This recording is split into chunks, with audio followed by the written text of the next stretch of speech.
RBD Defense. Bangladesh is moving forward to purchase 20 J-10C fighter jets for $2.2 billion from China. This deal is not just for the fighter jets, but rather a all-inclusive package that includes weapons, trainings, and spare parts. Now, I already know what many of you will comment, that you will not believe any kind of news until the J-10Cs land in Bangladesh. And this is a valid opinion to have. I am not denouncing this opinion, but the Awami League and the interim government are not comparable.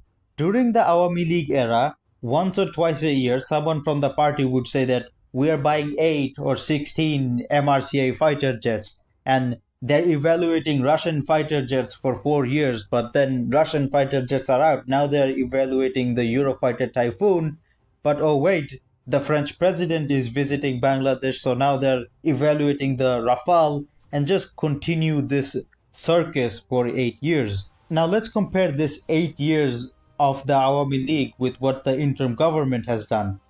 In the beginning of the year, Dr. Mohammed Yunus, the chief advisor, goes to China on an official visit where he has a meeting with the Chinese president. During the meeting, Dr. Mohammed Yunus brings up the topic of purchasing Chinese multi-role fighter jets directly with the Chinese president, who responds positively. We know this because the press wing of the interim government has released all of this.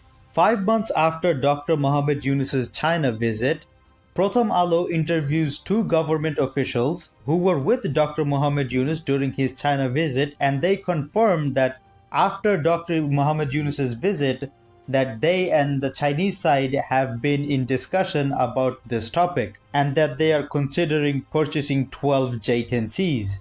Then, like a little more than a month after this, on the 28th of September, the Air Chief Marshal himself announces that the interim government has approved the funding to purchase new multi-role fighter jets. Fast forward a few more days to October 7th, and now we are hearing about this $2.2 billion deal for 20 J-10C fighter jets. So the chief advisor himself brings up the topic of multi-role fighter jet purchase with the Chinese president. Both sides continue discussion on this topic.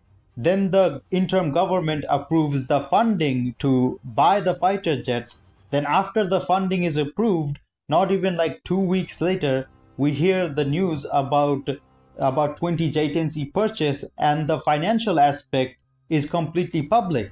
It's public because the interim government has approved the funding, which the Air Chief Marshal himself confirmed. What the interim government has done in under 10 months is like, there's no comparison between this and the 8-year circus of Awami League. Now let's talk about the article itself.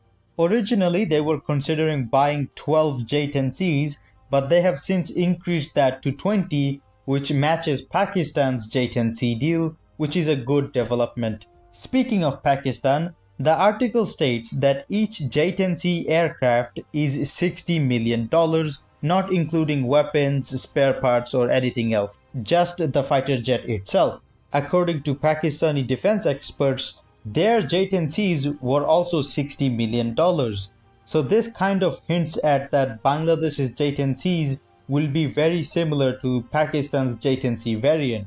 Going back to the $60 million price, the total price of the jets alone is $1.2 billion, and another $820 million is for weapons, training, and spare parts. There is some extra cost for some civil stuff, but all of this adds up to $2.2 billion. The deal has not been finalized yet because they have not decided on whether to do a direct purchase or to do a government-to-government arrangement. Hopefully they make a decision soon, but what is final is that the payment will be done over a 10-year period. This is a very common method of payment for multi-billion-dollar defense deals. Thank you for watching the video till the end. If you want to support my work, subscribe to the channel and like the video. I was literally in the middle of working on the Khan video. The script for that one is done. I still have to record it, but while I was in the middle of that, the Business Standard dropped this article, and this does constitute an emergency, so this had to take priority. Anyways, thank you for the support. I will see you in the next video.